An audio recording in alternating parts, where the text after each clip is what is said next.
Your parents probably did half of these things without thinking twice. Your grandparents definitely did. Not one of them considered themselves criminals. But somewhere between then and now, ordinary middle-class habits, the kind of things that were just part of normal everyday life, quietly became illegal. No announcements, no public debates that most people noticed. Just slow, steady changes that turned regular behavior into violations. And if someone tried doing some of these things today, they could face fines, citations, or worse. This is not about dramatic crimes. This is about the everyday stuff, the things families did on weeknights, on weekends, in their own backyards.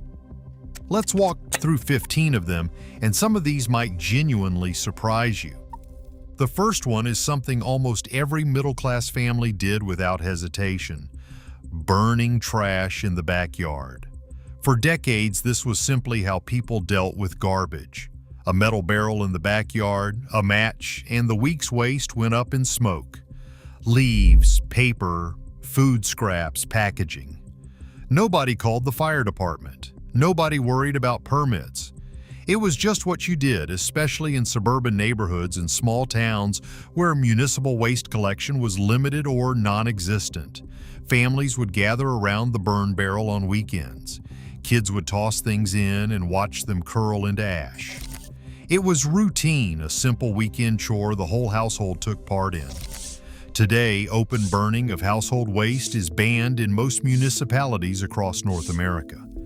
Environmental regulations, air quality standards, and fire safety codes have turned the backyard burn barrel into a relic. In many places, even burning leaves carries a fine. What was once a perfectly ordinary chore is now a violation. The second thing might hit close to home for anyone who grew up in a rural or suburban area. Collecting rainwater. For generations, middle-class homeowners placed barrels under their downspouts and collected rain to water gardens and wash cars. It was practical, it was free, and it made perfect sense. But in several states, collecting rainwater became restricted or outright illegal because of water rights laws. The logic was that rainwater belonged to downstream users and the watershed. A homeowner catching rain in a barrel was technically diverting water from its natural course. Some states have since relaxed these rules, but for years an act as simple as catching rain off your own roof could land you in legal trouble. Third, and this one still catches people off guard, letting kids walk to school alone. There was a time when every neighborhood had streams of children walking or biking to school without a single adult in sight. 6-year-olds would leave the house after breakfast and parents would see them again at dinner. This was not neglect. This was childhood. Today, in several jurisdictions, allowing children under a certain age to be unsupervised in public can trigger calls to Child Protective Services. Parents have been investigated, fined, and even arrested for letting their kids walk to a nearby park alone. What every middle-class family did for decades is now, in some places, considered endangerment. The fourth one involves something that used to be a rite of passage: riding in the back of a pickup truck. On warm summer evenings, kids would pile into the open bed of a pickup and ride through town, wind in their hair, laughing, holding on to the sides. Families heading to the drive-in or the lake thought nothing of it. Farm workers did it daily. It was normal transportation. Today, riding in an open truck bed is illegal in most states and provinces. Safety regulations have made it a ticketable offense. What felt like freedom now looks like a liability. Fifth is one that transformed an entire generation's weekends: having a garage sale without a permit. Middle-class families cleaned out closets and basements and set up tables in the driveway every spring and summer. A handmade sign on the corner, a cash box, and the neighborhood would come browse. No paperwork required. Now, many cities and towns require permits for yard sales. Some limit how many sales a household can hold per year. Others require sellers to collect sales tax on transactions. The simple act of selling old baby clothes and board games from your front lawn has become a regulated activity. Sixth, and this one shaped how entire communities socialized, hosting a poker night with real money. Friendly card games in someone's basement or garage were a staple of middle-class social life. A group of friends, some chips, some beer, and a few dollars changing hands over the course of an evening. Nobody considered this gambling in any serious sense. But technically, in many jurisdictions, hosting a card game where money changes hands is illegal gambling. Home poker games can violate state gambling statutes even among friends. Enforcement is rare, but the law is clear. What was once a harmless Friday night tradition sits in a legal gray area.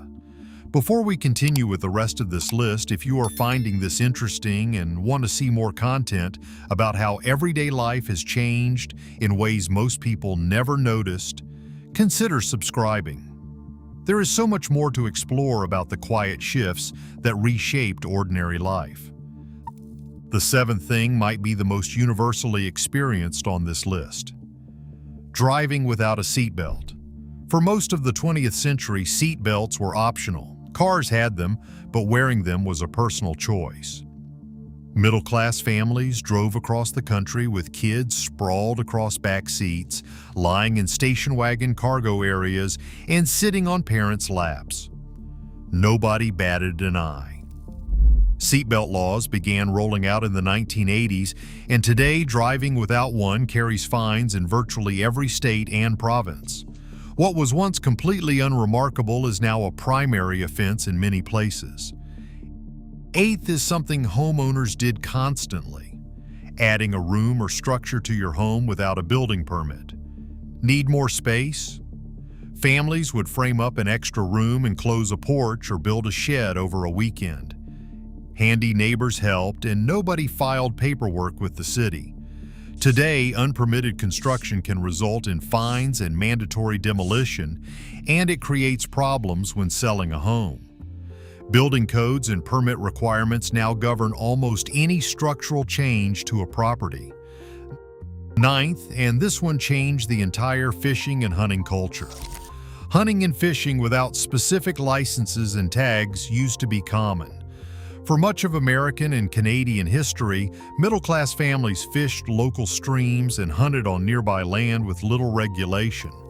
A father would take his kids fishing on a Saturday morning with no paperwork involved. Hunting was seasonal and largely self-regulated by tradition. Today, fishing and hunting require specific licenses, stamps, tags, and adherence to detailed regulations. Fishing without a license, even in a pond near your house, carries fines in every state and province. The 10th one hits particularly hard for anyone who grew up in a small town. Swimming in local rivers, lakes, and quarries was a ritual. Finding a good swimming hole was part of summer. Families and teenagers would head to the nearest body of water, jump off rocks, swing from rope swings, and swim for hours. There were no lifeguards, no fences, and no signs, just water and sunshine. Many of those same spots are now posted with no swimming signs. Trespassing laws, liability concerns, and safety regulations have closed off countless natural swimming spots. What was a free summer afternoon is now potentially illegal. Number 11 is something that practically every middle-class household relied on: spanking children in public as a form of discipline. For generations, a swat on the backside in a grocery store was considered normal parenting. Teachers could paddle students, and coaches could discipline physically. It was widely accepted. Today, laws vary, but physical discipline of children in public can and does attract legal scrutiny. Several countries have banned corporal punishment entirely. Teachers and coaches can face criminal charges for physical discipline. Even parents have faced legal consequences for what previous generations considered standard parenting. 12th, this one reshaped childhood entirely. Kids buying cigarettes for their parents. It sounds unbelievable now, but children were regularly sent to the corner store to buy a pack of cigarettes for mom or dad. Store owners sold them without question. Kids would walk home with a pack of smokes and a candy bar. Nobody considered this unusual. Today, selling tobacco to minors is a serious offense with heavy fines for retailers. The idea of a 10-year-old buying cigarettes is unthinkable now, but it was completely routine for decades. 13th is something that once defined road trips, passengers drinking alcohol in a moving vehicle.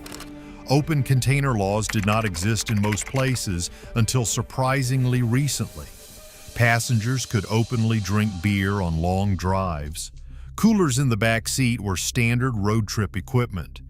The driver was expected to stay sober, but passengers had no restrictions. Today, open container laws in most jurisdictions make it illegal to have an open alcoholic beverage anywhere in the passenger compartment of a vehicle. Number 14 hits anyone who remembers the simplicity of childhood commerce.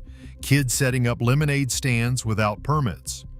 The classic image of children selling lemonade on a hot summer day is deeply embedded in middle-class culture. It taught entrepreneurship, math, and customer service. Today, health codes, business permits, and food safety regulations technically apply to lemonade stands. Children have been shut down by local authorities for operating without permits. Some cities have since passed specific exemptions, but only after public backlash made the enforcement look absurd.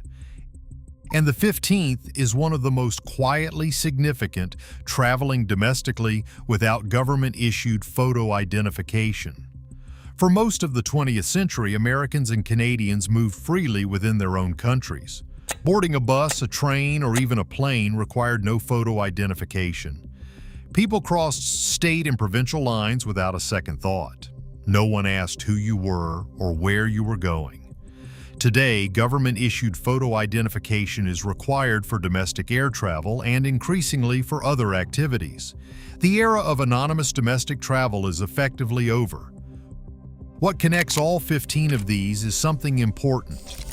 None of them were done by people who thought they were breaking rules. These were middle-class habits, suburban routines, small-town traditions. They were the texture of ordinary life. And they disappeared not through some dramatic legal revolution, but through a slow accumulation of regulations, safety codes, liability concerns, and shifting cultural standards. Some of these changes were necessary. Seatbelt laws save lives. Building codes prevent disasters. Tobacco restrictions protect children. But taken together, they reveal how much the boundaries of everyday life have shifted. What was once personal choice became public regulation. What was once common sense became codified law. For those who remember when life was a little less regulated, when weekends meant burn barrels and fishing without paperwork, when kids roamed free and neighbors helped each other build additions without a permit, these changes marked the quiet end of an era. The world moved on, the rules changed, and things that were perfectly normal became things that could get you a fine. For those with memories of this kind of life, there is always more to explore about how the world we knew became the world we live in now.